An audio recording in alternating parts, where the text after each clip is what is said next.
In the mountains, there are events which we call cloudburst, right?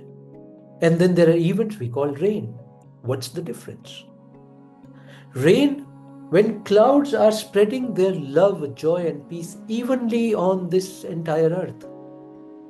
So everybody receives a drop of that and gets nourished, and life flowers. It is life giving. Rain becomes life giving. But if the same cloud does not shower its rain evenly, if it pours all the water that it is holding at one location, we call it cloudburst, and it is life destroying. It destroys life all around. Wherever it falls, that that that stream of water from the sky falls, it just destroys life.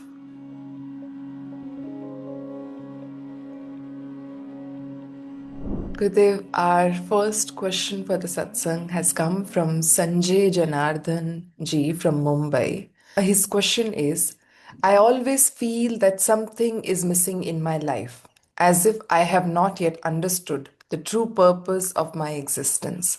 Even at this stage of life, I am unable to rise above the Shadripu. I feel that I do not have enough inner strength or energy to overcome them. So the sadhak is asking that even after living through this life for many years, he's not able to overcome the six doshas that bind us to Maya. What are these six doshas? Let's first understand that. First dosha. Dosha is a lower tendency which keeps us stuck and entangled in the world of matter. What are these six lower tendencies? First, in Hindi we say kama. Kama is lust and uncontrolled, endless desires. All the movement that we are making in life, all our outward pursuit that we are making in life, whatever actions that we are performing, are all originating largely from this first dosha of desire. This is like a womb from which everything keeps emerging, and we keep chasing that.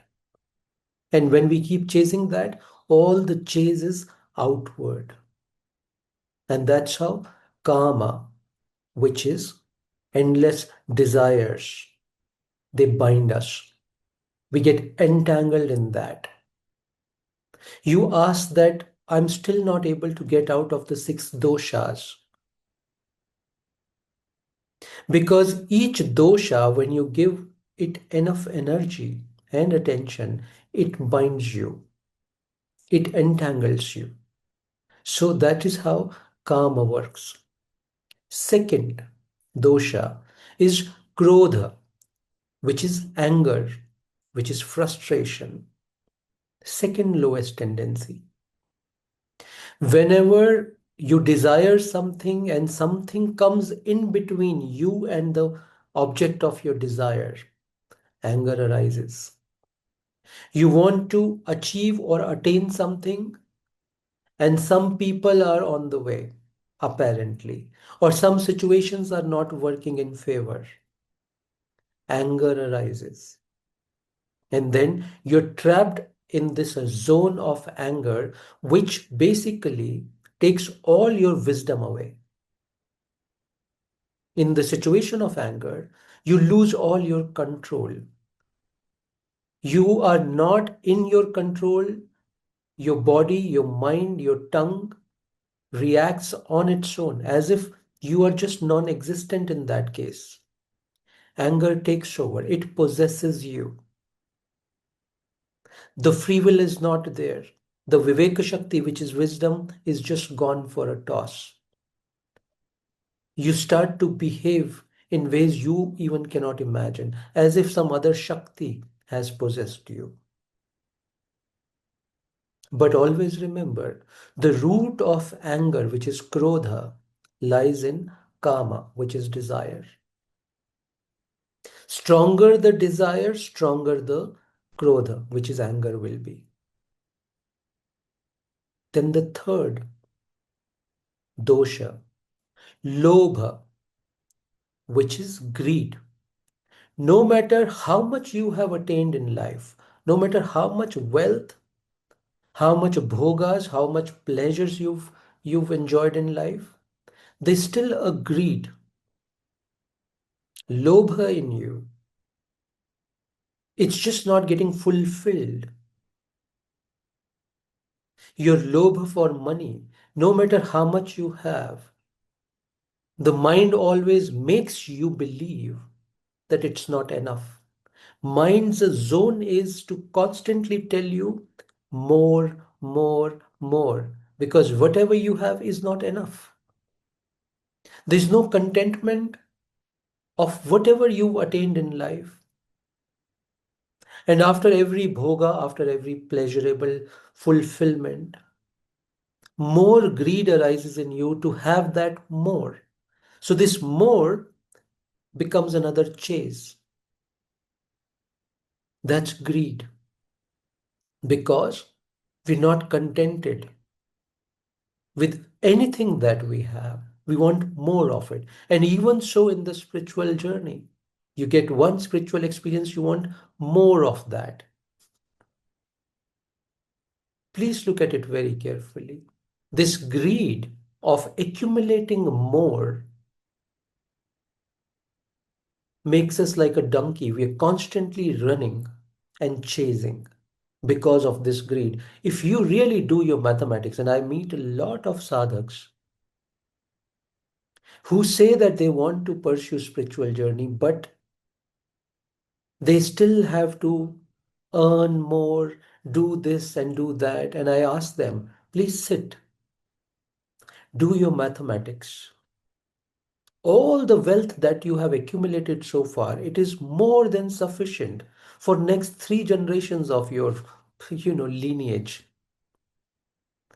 What more are you seeking for? Now, can you not just sit, breathe, enter into the profundity of this moment? But the greed will not allow you to settle down, to sit quietly, to just see, observe, to just be. Greed will not allow that. Yeah, so that's the third dosha, Kama, Krodha, Lobha.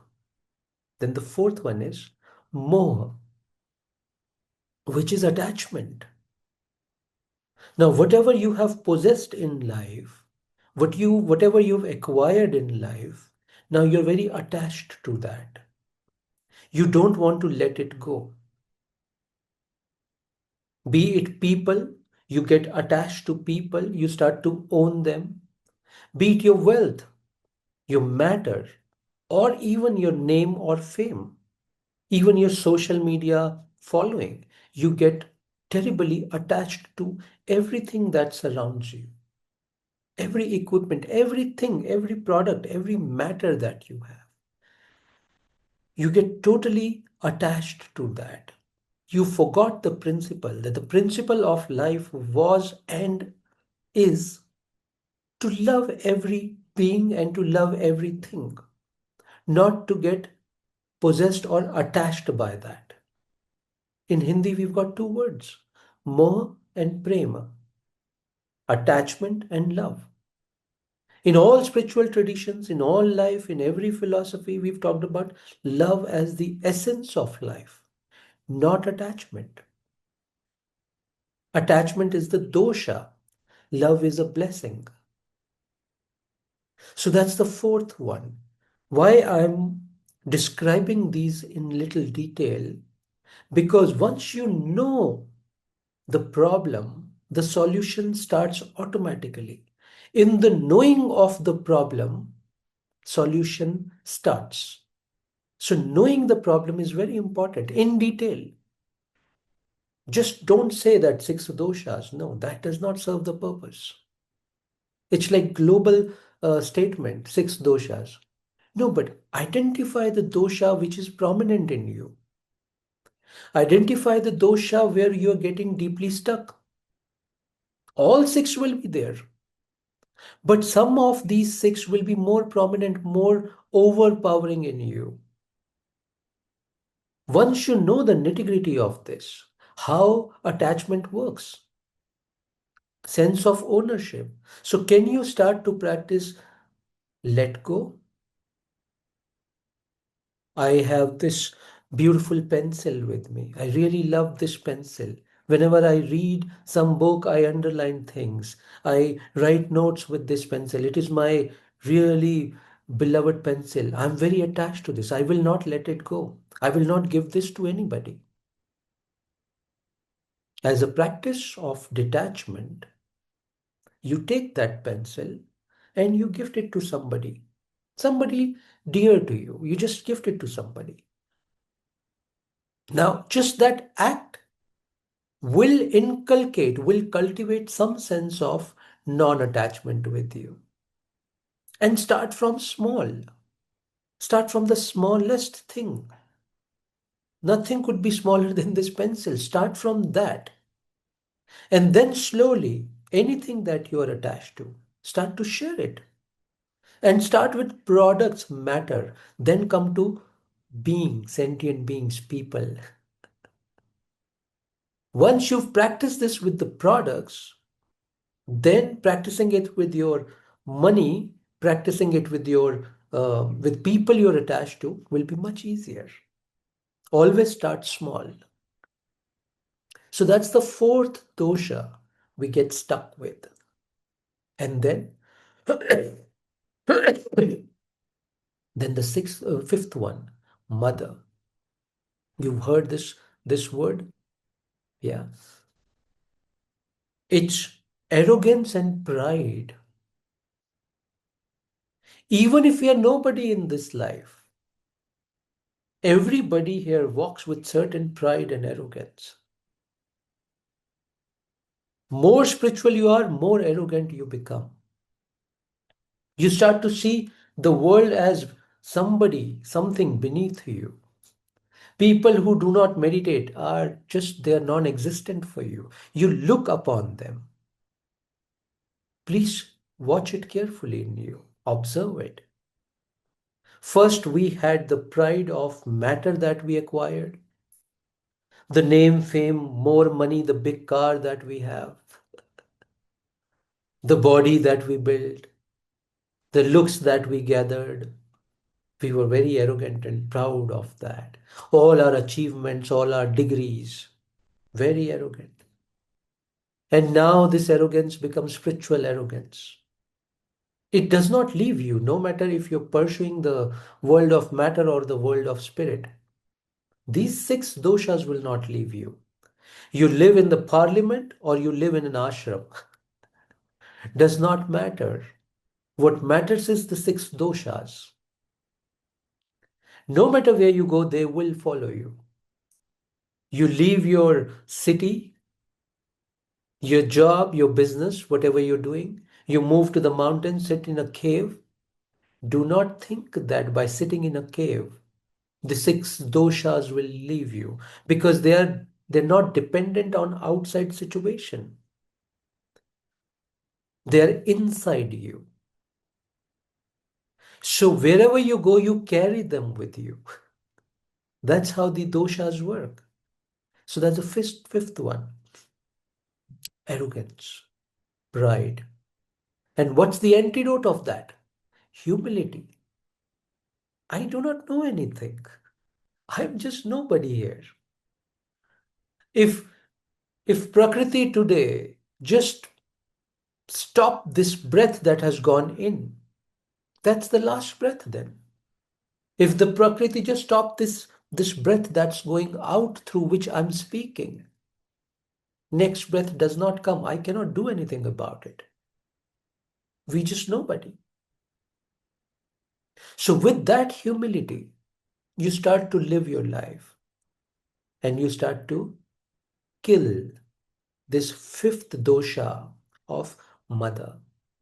And then the sixth one, Matsarya, which is jealousy. You want progress for yourself, but not for the other. You want more dhana, more money for yourself, but not for the other. You want more beauty for yourself, but not for the other. You want more applaud for yourself, but not for the other. That's jealousy playing. If if a friend of yours comes home today and says that, today morning, last 7 days when I'm meditating, I'm having these beautiful anubhavas, experiences, and you feel, oh my God, I'm not getting any experience. There's a subtle jealousy starts to take. And if this friend keeps telling you about his her own spiritual experiences, slowly the jealousy will become much more, and you'll start to distance yourself from this person. These six are viruses. They don't enter in profound ways in you. They enter in very subtle ways in you. And then they play their natak, their drama, or their havoc. And then they control you. And then they become part of your character. Then they become part of your behavior. Then they become part of your thinking. Then they become part of your speech. So watch your speech for an example and see the words that you're using. Are they coming from any of these six doshas? A statement that you're making, is it coming from pride? Is it coming from jealousy? Is it coming from attachment? Is it coming from anger? It is coming from desire. Where is the origin of this word that you're uttering? What's the tonality of that? Can you not observe this? Because these six doshas are within you, it is very easy to observe them. You don't have to go find them somewhere else. You're living with them. Every action, you just observe them. And you say that, you ask in the question that it feels you don't have enough strength. Absolutely wrong.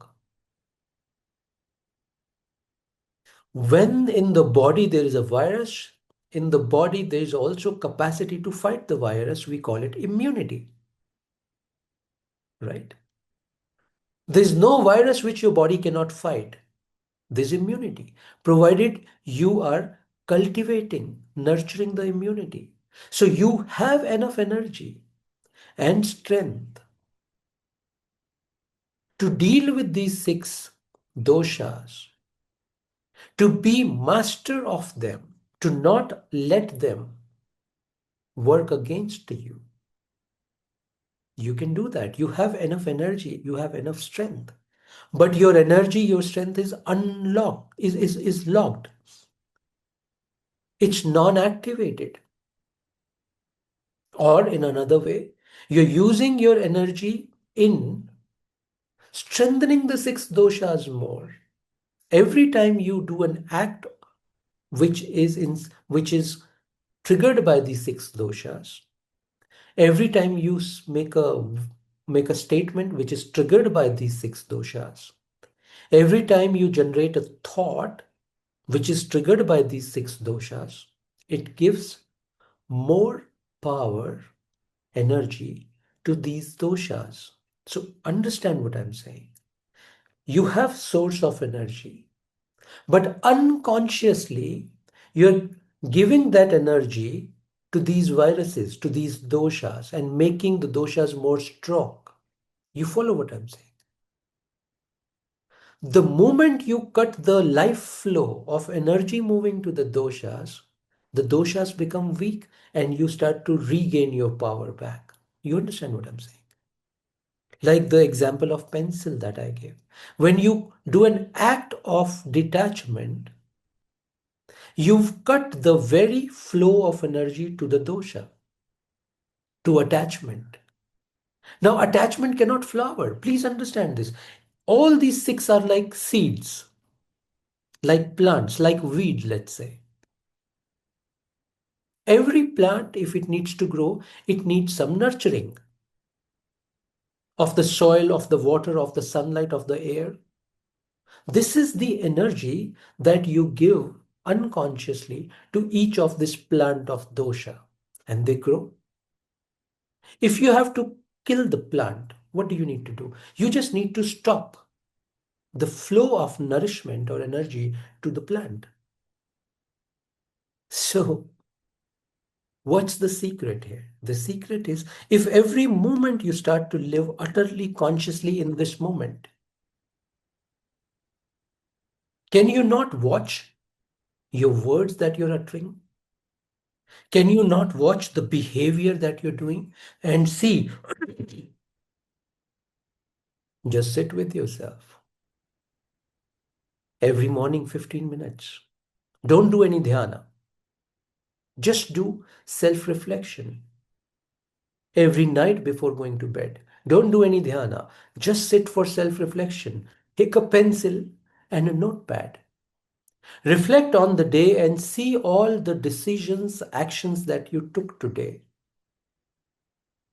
Follow the thread and see where did that originate from? Did that originate from attachment? From Krodha? From karma, which is deep desire? What was the origin of this action? And you'll be able to pinpoint that, oh, this action originated from one of these six. And then you'll also see some actions, some words that originated from you, which were not based on these six. Maybe that action originated from a deep sense of compassion for somebody. Maybe that action originated from unconditional love for somebody. Maybe that action originated from deep bhav of maitri with somebody, which is sacred friendship with somebody. Note them down. Just this act of self reflection is a way of meditation, is a way of nurturing your inner purity more and taking energy away, prana away from the six doshas. You have the strength to do that. Put that into practice. Let this just not become your knowledge or your information that you're hearing from me. Let this become your practice. You got to do this.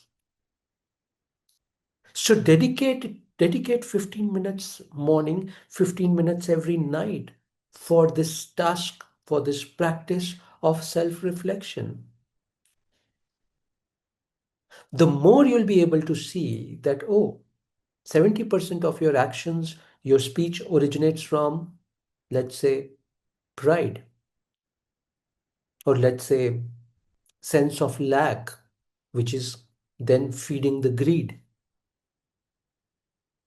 And only 30% are originating from compassion bhava, maitri bhava. Once you see this, there'll be an auto trigger in you because please understand, Shiva Tattva is residing in your heart. Prakriti wants you to evolve. Prakriti does not want you to be stuck. Shiva Shakti wants you to be evolved. They're constantly waiting for you to take the right steps. And as you observe this, they start to support this journey. You start to get a lot of inspiration, lot of strength to follow this on. You've seen uh, the statue of Nataraja, the dancing Shiva. In the statue of Nataraja, the dancing Shiva, if you look at that posture, there's a dwarf, huh, who's beneath, under the feet, under one feet of Shiva, is this dwarf.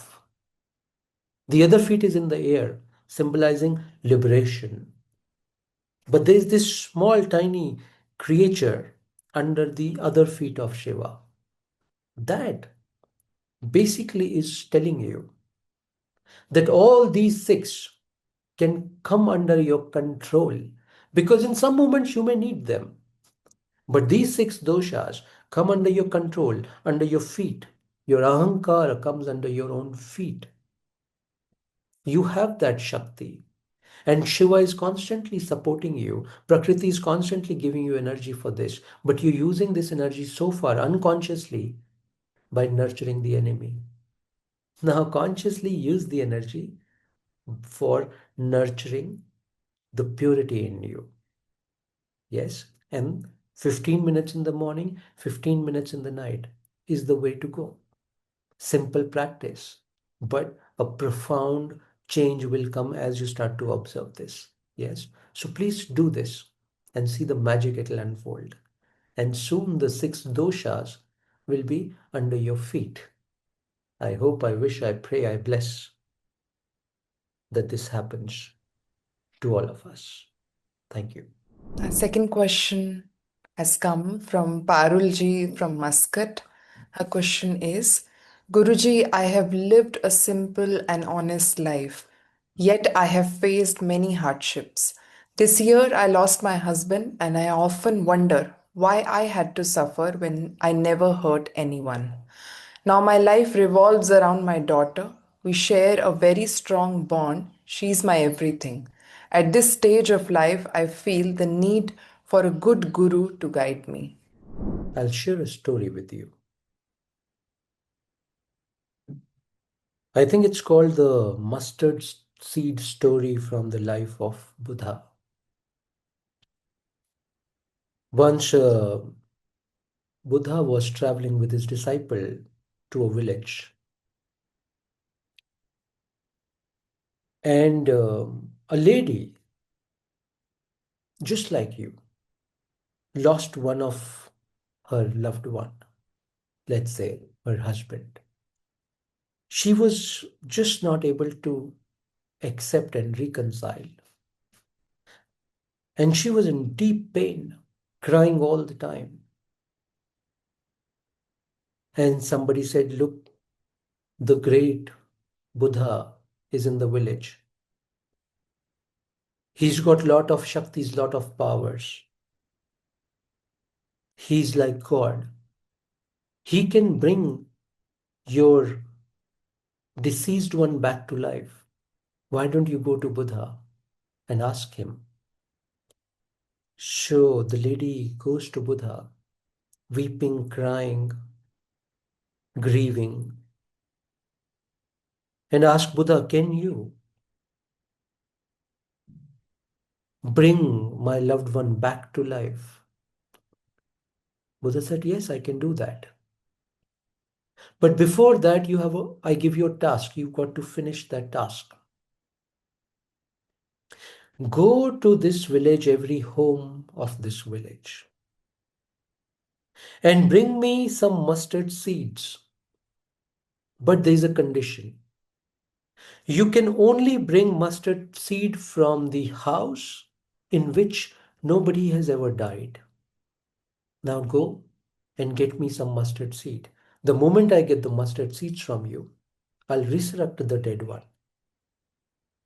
So this woman who was weeping, grieving, she just ran like crazy, knocked on the first door and asked that I want some mustard seed for the Buddha because only with the seeds he can bring my loved one back to life.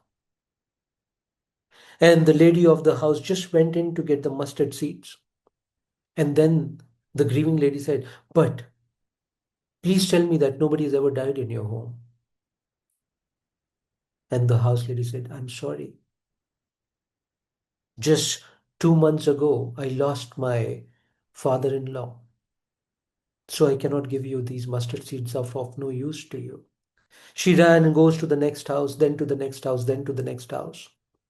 She went through all the houses in the village and comes back to Buddha because every house, somebody had lost somebody. She comes back to Buddha and she realizes the mistake. And Buddha says that, O great lady, whosoever takes birth dies. Whatever is born will perish. It is true to every product of matter. It is also true to every life form. Everything that takes form at some point will disintegrate.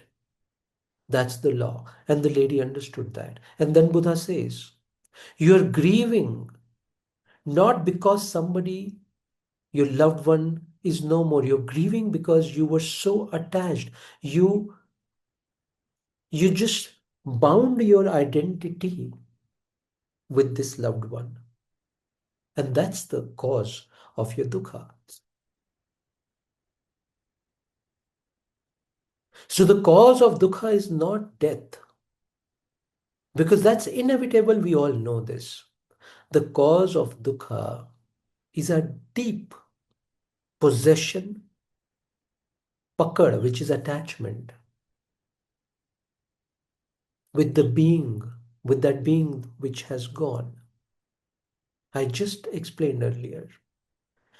Our job, our work here is to nurture the unconditional love. And as you start to nurture unconditional love, you will see it will just not be locked with one person. It will start to spread. That's the nature of love. But the nature of attachment is it gets locked with one being, one person, one object, one form. But if you start to really cultivate pure love, it is not then associated with just one form. It will start to spread. And it will spread to every being. And that's the way to live. The way to live is to become the sun who shines, who gives his light, his nurturing to every being, every matter, every particle that it touches, that comes in its orbit. But what are we doing? Now you say your whole world is your daughter. Again, the same problem. What are you doing? We were born to be like the sun, so that any being that comes in our orbit starts to radiate. We start to radiate our love. We start to send, we start to share our presence, our compassion, our maitri, our love with every being who comes in my orbit. But we don't do that. All those are outer people, external people, and only these two people in my family are my people. So these are my people and they are other people. You understand the problem? Buddhas don't live like that. Sun doesn't live like that. Saints don't live like that. And that's the reason they're in eternal joy, love, and peace. And you too are seeking that eternal joy, love, and peace. But you're not willing to follow the path or the formula, which is you got to open up. Why lock your pouring of your, it's like rain. Imagine if the, okay, I should give you this analogy. In the mountains, there are events which we call cloudburst, right? And then there are events we call rain. What's the difference? Rain, when clouds are spreading their love, joy, and peace evenly on this entire earth. So everybody receives a drop of that and gets nourished, and life flowers.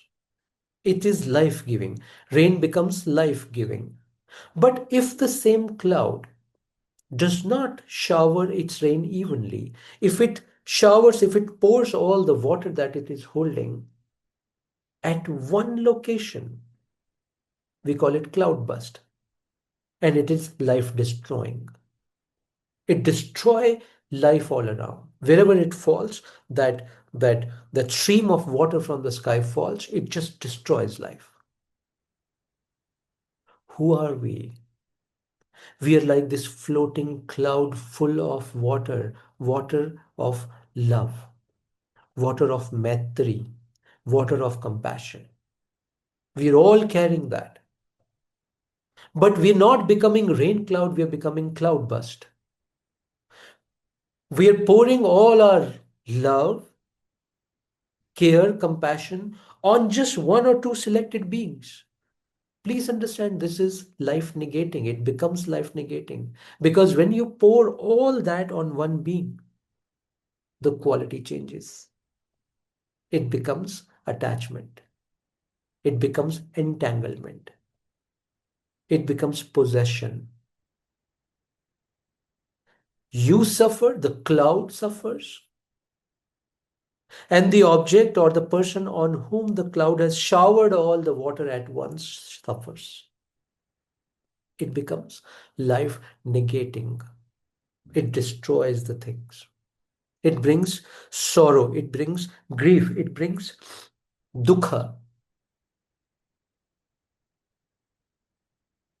Please become like the rain cloud, who travels filled with the water of love, but spreads it evenly on every being that comes in the orbit of this cloud, on every particle that comes in the orbit of this cloud.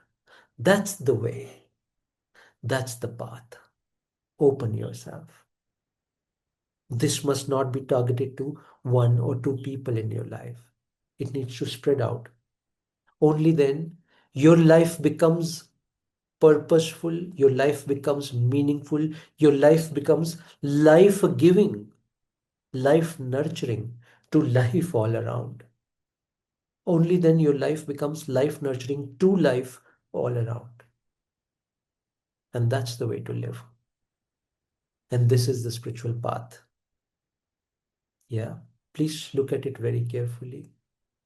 Close your eyes and listen to this again. Let this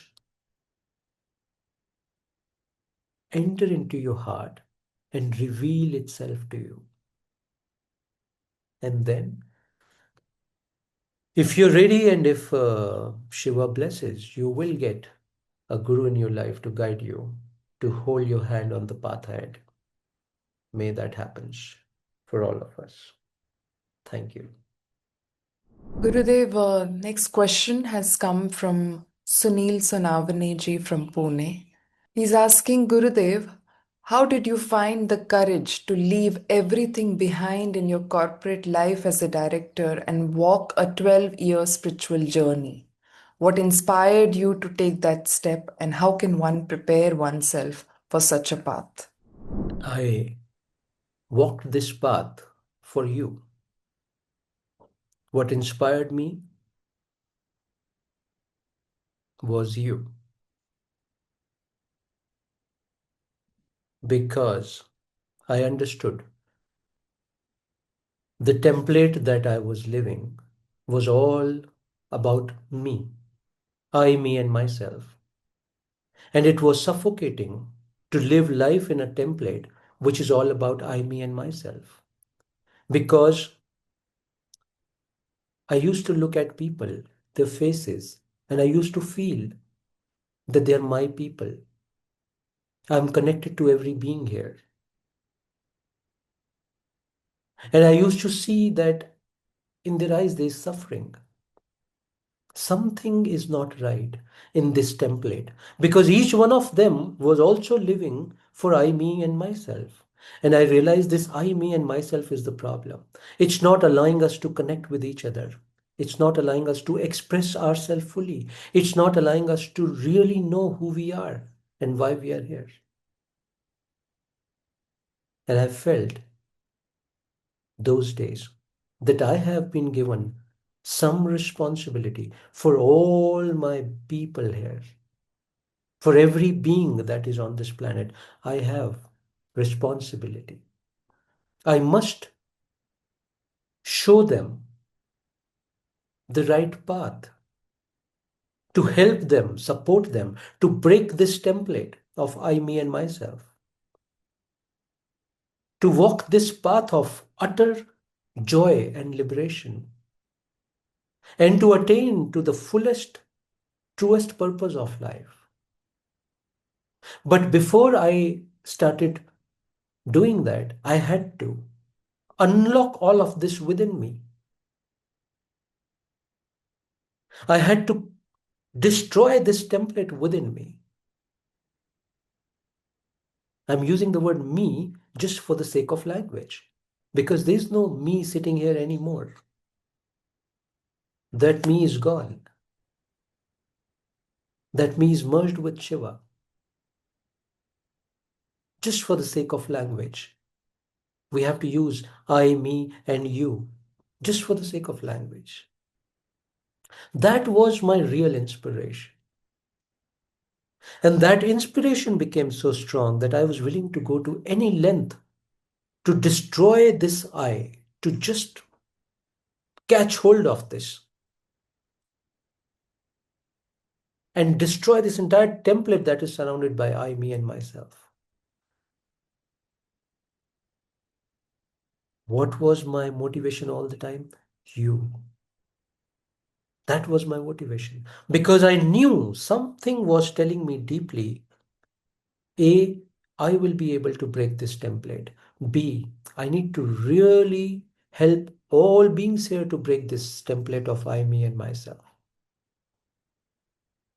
Moksha is possible in this very life. You don't have to wait 10 janmas. If you're really intensely willing to put everything online, then it's possible. But if you're very calculated, you want to protect yourself, your identity, and this and that, and still want to become Shiva, Shivoham, Shivoham. It does not happen that way. It's the path for mad ones. It's not the path for wise ones or intelligent ones. And well, if you love Shiva, you have to be mad. Or I should say, if you really want to love, you've got to be mad. Intelligent people cannot love.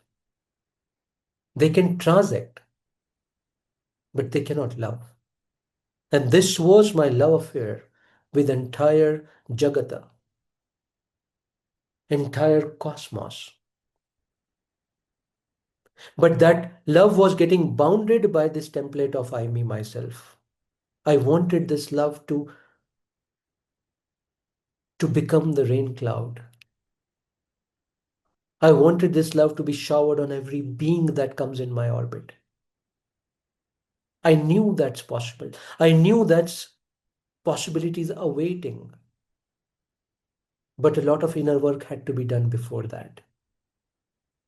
So 12 years sadhana, the journey of lot of tears, lot of sleepless nights, lot of days in constant crying for Shiva and constant laughing and joy with Shiva. Mixed bag. But that, ah, so precious and so sacred.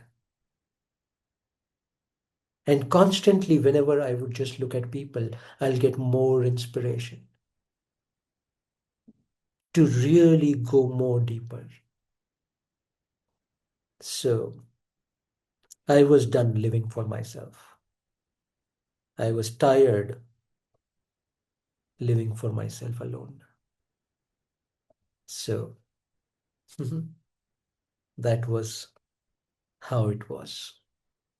And now we're all together. Now I hope that some drops of this rain is also falling on the soil of your heart and nurturing the soil of your heart in some ways. I hope it's happening. I hope the work that I'm doing is reaching you. Hope this helps. Thank you. Last question for today, Gurudev. This has come from Asmita ji. The question is, Pranam Gurudev, right now I feel as though all my desires, financial, relational, personal, have dissolved. I feel detached from everything, even from myself. This is affecting my work and daily responsibilities. The goals and plans I once had no longer feel aligned, and I don't know where to go from here. I feel lost. Beautiful. Because all through life, we always knew what we wanted to do. In school, we knew we wanted to come first. In college, we knew we wanted to achieve something. In job, in career, we always knew what kind of person we want to get married to. We always knew everything. Everything was known to us. For the very first time, you are in your life in a situation where you do not know, where you're just facing the unknown, because all the known world that you had created is dismantling. The known desires, the known attachments, the known attainments, the known aspirations, all that is fading away now. Very beautiful. It's a blessing. And now you're staring at a wall of the unknown. Let's not call it wall, a door to the unknown. And you're facing this door to the unknown, you feel, I am lost. Thank God you're lost. Because only when you're lost, you will really find your true self. So thank God that you're lost now. And thank God that all the non essential has been removed from your life or is getting removed from your life. What is this non essential? All the chase of matter, all the chase of name, fame, money that you were madly running after, all the possessions that you were madly running after. Good. This is how it happens. We call it, the word for this is Vairagya Bhav. All that was really meaningful for you, you're becoming very disentangled, detached, disassociated with all of that. Vairagya Bhav is arising. And only when this Vairagya Bhav arises in you, you're able to find A, your true self, B, your true purpose. There is some purpose. But only when this make believe purpose gets dissolved, the true purpose will emerge. So you're in a good state. But at this state, now you need somebody to guide you on the steps or the path ahead. We call that Guru. But don't be worried about this. You're in the right space. Number two, the challenge of this space is that your current jobs, responsibilities, duties that you've acquired in the world becomes very difficult to carry them on. I know it becomes difficult and it's a struggle. Is there a quick fix for that? No. That's a struggle you have to go through. Can I give you some formula? Yes, but I will not give you that formula. Why? Because it will weaken you at this stage. The struggle that you are going through at this stage will strengthen the roots of this Vairagya. A longing will take birth in you very soon. All I would say is be with me more. This is a medium of satsangs. And some transference will keep happening, will start to happen. And this I am lost phase will convert into I am in deep longing phase. And from I am in deep longing phase, it will convert into, oh, that's the path. I am walking the path phase. And the bliss will start to come back. But there's an initial struggle. The work will become meaningless. You will not find any joy in work or the current responsibilities that you have. You please go through that. In this question, I will not answer that. Live through that for a few more months and then ask the question again. And do right when you ask the question that I did answer one part of it. And I ask you to wait for 3 months before I answer to the next question, to the next phase of your sadhana, of your journey. But 3 months, live through this. Embrace this dichotomy. Don't run away from that. Live it every day. Face it every day. Feel it every day. And you will see some resolve will become very, very strong in you. Some roots will become very deep in you. I want that to happen because only with that, deeper journey becomes possible. Yes. So, hope that helps. Live with that, but constantly feel in your heart it's a blessing. For the very first time in your life, you are facing the unknown. That's a great blessing, great step to go deeper into the path. I'm with you. Thank you. Ji Mamira. With that, we've come to the end of this satsang. For me, these satsangs are not merely answering your doubts or questions. These satsangs may appear like that because that's the Upanishadic format I live and we follow. But I'm not merely answering your questions here. I hope you know that. Something else is happening. A great experiment is happening here. Can energy transcend space-time? Can this energy transcend space-time and use this medium of technology to reach you? And the experiment is becoming very positive. I'm not merely answering your questions. With every word, there is something that is unsaid that is getting transmitted. Some of you are receiving that, I know. Open yourself more. Tune yourself more to this vibration. Feel it more, and you'll be able to achieve it. You'll be able to receive it, receive what is getting transmitted. Not just hearing the words, but receiving some transmission that happens every time that we meet. Hope you catch it.